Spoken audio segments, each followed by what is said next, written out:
Hi, I'm Dan Perky. Ever have one of those projects or tasks that just never seems to have enough oomph to get fully and efficiently implemented? Of course you have. All businesses have them. The question is, can you minimize the number of them? Successful business leaders work in a culture that they've created, whether they know it or not, in which projects and tasks move ahead expeditiously most of the time. But when the culture is one where everyone is too busy to do their job and people are constantly putting out fires that pop up everywhere on a daily basis, you'll find frustrated and stressed out business leaders as well as employees. Keep in mind that Gallup poll from June of 2013 that showed 70% of Americans either hate or are disengaged from their jobs. 70%. If you're in that frustrated and stressed out category, maybe because you don't have enough time to do your job, worry not. I'm here to help you through the tough times.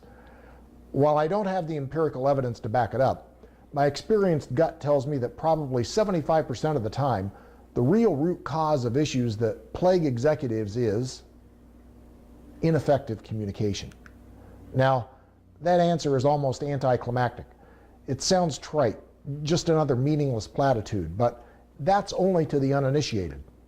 To the untrained eye, what really is effective communication may look like a whole lot of other symptoms. Consequently, management, impatient and in a rush to fix the problem, only treats the symptom and is satisfied if the symptom goes away. Soon, though, either the symptom comes back or a new symptom pops up that requires more attention.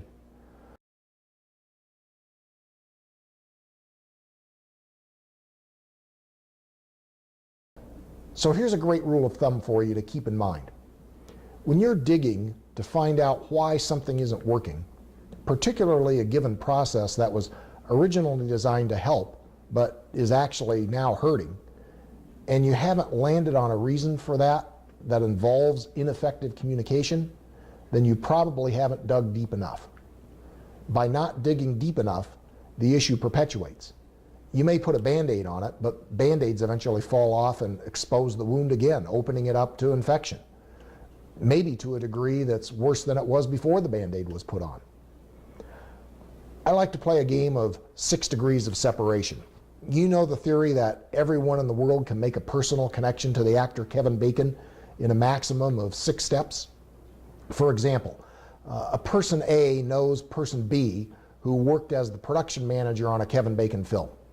Therefore, person A has 2 degrees of separation from Kevin Bacon. Now let me give you a real-life example of how this works in the practical sense for business problems and see how we eventually get to ineffective communication as the root cause. The symptom was that on a daily basis, the operations department was inundated with urgent, escalated orders that needed to be taken care of right now. Operations barely had time to process regular orders, but they became a stressed out mess when an average of 100 urgent escalations was thrown into that regular mix every day. While that was bad news for customer satisfaction, as orders frequently fell through the cracks, the good news was that we had a symptom to start with. Starting our 6 degrees of separation game, we found that the provisioning department was the one demanding those escalations. Why? Because the specific order inputs were late coming from order processing to provisioning. Why was that? Because the orders were late coming from sales. Why? Because design was behind in getting their designs to sales. Why is that? Well, because design didn't have any deadlines to get their work into sales, so they worked at their own pace. Finally, that 6th degree of separation was found when we discovered that salespeople were ineffectively communicating to customers such that the installation dates that were being promised were much earlier than they could actually be installed. Consequently, customers were upset when the promised dates weren't being met, resulting in escalations. Now, at each of the points of the departmental handoffs, we also found additional ineffective communications that had to be addressed. But by following the trail back until we got to the initial root cause of ineffective communication, and specifically looking for areas of ineffective communication, we cleaned up processes in many different areas.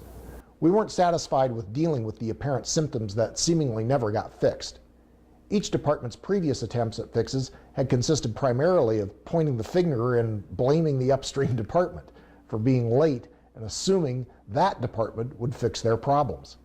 That turned into turf wars, as in, don't stick your nose into my department's business, and no progress was ever really made. What broke the code was the identification of the places of ineffective communication via the 6 degrees of separation process. So, in an attempt to effectively communicate the message of this video, if you really want to fix a business issue, find the points of ineffective communication in whatever process is involved in the issue. We at the Open Door Group are specialists in this type of practical approach to solving business issues, whatever they are. We can help you truly make a positive and sustainable difference in your business. You can contact us via the following information to get started on fixing what ails you by making your communication effective.